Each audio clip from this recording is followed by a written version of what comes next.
There we are. All these nice people, yeah. All the coppers.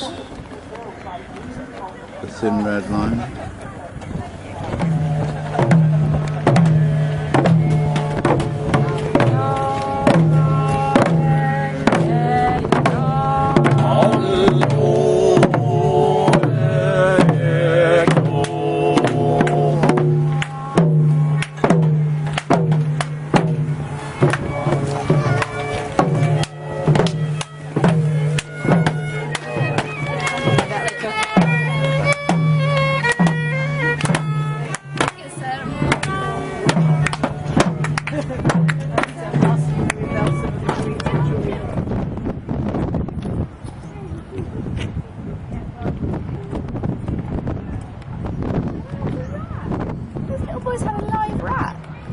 So they're nice to have a live rat. What's the problem? Right. And then they took it with them. Yeah, that's their pet rat. You don't get a pet rat. They're very friendly, pet rats. Probably you don't have a cat.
Yeah, we'll come too. We'll all walk. Hey! Right. Here we are again at the gates of Mordor. Okay, well, the way that I think that we can take this bunch of people down, and I still believe we can, I agree with Jonathan that actually probably none of these things will be built because I don't think there's enough money to build them. And I think that all of this kerfuffle about building them and digging the earth up and making it look like something is happening is in order to keep uranium prices high, because a lot of people have invested vast amounts of money in uranium, and so if suddenly there was going to be no nuclear future, it would all turn to sand, all the uranium would turn to sand, and they would lose all their money. So I think a lot of it is about that. Now, as you probably know, and if you don't, well, I'm telling you, the way in which I have been taking these people on for the last 20 years is through the health effects.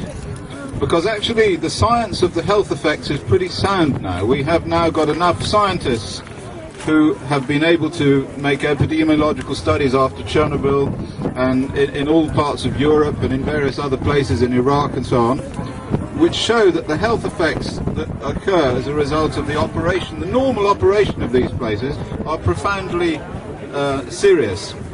And in fact, the German government, as many of you will know, have financed studies into the German reactors which show that there are significant excesses of child leukemia around the German plants, but of course around every other plant as well, and certainly around this plant, because there was a study done in the 80s, I think, of this plant that showed that there was a child leukemia excess around this plant as well. And as you know, I've studied the health effects in Burnham-on-Sea, which is downwind from here. We now have various committees in Europe, which, like the European Committee on Radiation Risk, but we now have a new committee in Belarus and Lithuania, of eminent scientists who have been able to say, and who are writing to say, that the health effects model, which currently permits the operation of these plants, is just completely wrong. And this is now being discussed at the highest level. And in Sweden, where I do a lot of work, the International Commission on Radiological Protection, who were the original basis for the risk model under which these places operate, they've pulled out of Sweden now and moved to Canada. So we've chased them out of Sweden, and the secretary of the ICRP resigned and has retired now. So we're winning that battle. I mean, don't let anybody tell you, and don't listen to people like Monbiot, who really know nothing at all about this. Yeah, I mean, these people are ignorant. They're ignorant. They're not scientists, and they push this idea that nuclear is safe. But I can tell you what will happen for sure in the next 5 years is that there will be enormous increases in ill health in Japan. And it will be not possible to cover that up as it was possible to cover up the ill health increases in the ex-Soviet Union territories. Because there are too many people involved now in Japan, and there are too many people on the internet, and there are too many people that have Geiger counters, and there are too many people who are just sufficiently switched on to make it totally impossible for these nuclear industry stooges and all their bought and sold dishonest scientists continue to say that there are no problems associated with exposures to these levels of radiation. So in the next 5 years, before they even will get anywhere near building a new nuclear power station here, the health effects problem will become so acute and so obvious that it will become quite clear that it's impossible for them to build these places with the agreement of the people who live nearby, the people who are affected by this. Now, what I'm going to do about this, I have to tell you another thing, is that I have been fighting these people here, EDF, over the contamination of this lab. I mean, where you are standing now, if you have a Geiger counter, you can take it out and it will tell you that the radioactivity here, the gamma dose rate here is between 150 and 200 nanosieverts per hour. Now, on the basis of National Radiological Protection Board figures and figures relating to the measurements that were made here in 1993, that's about twice as much radioactivity as there should be. And the reason for that is contamination of this site by uranium and a number of other isotopes. Now, we had a big fight with the Environment Agency over this. Cecily Collingridge and I did a study about a year ago in which we said that using their own figures, the levels of uranium on the site here, and it was slightly enriched uranium, were too high. And so there was a lot of toing and froing and arguing and so forth. And they took some samples and they went off and measured them. But what we did was, my daughter here, there she is with the camera. We came along here in January of last year, and it was bloody freezing, I can tell you. We came, so you know, we probably lost several years of our life stomping over here in about minus goodness knows what. And we took samples here and we made measurements here, and we found that the levels of radioactivity were too high.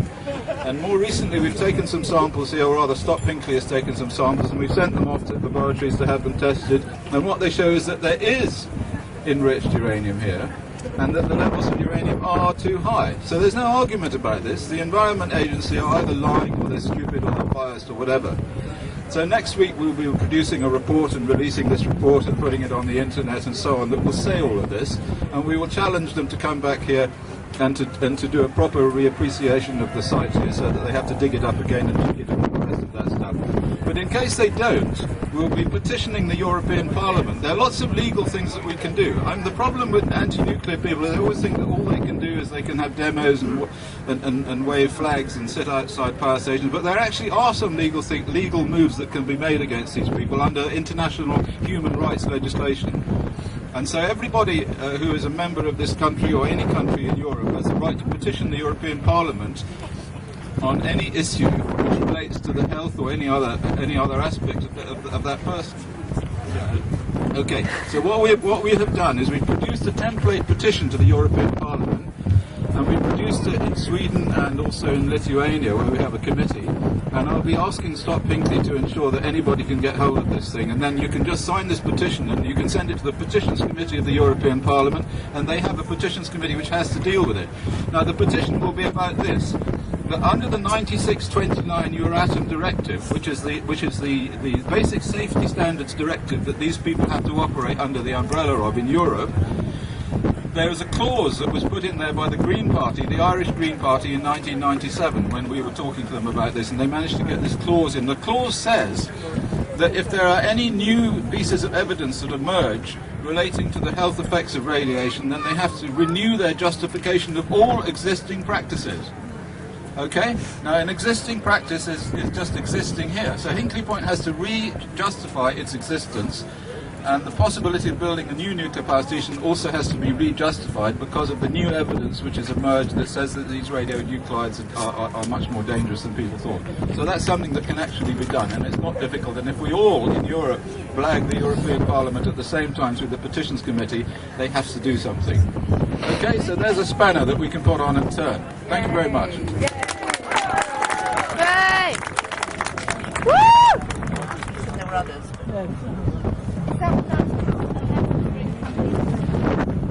Brighter than 1,000 suns.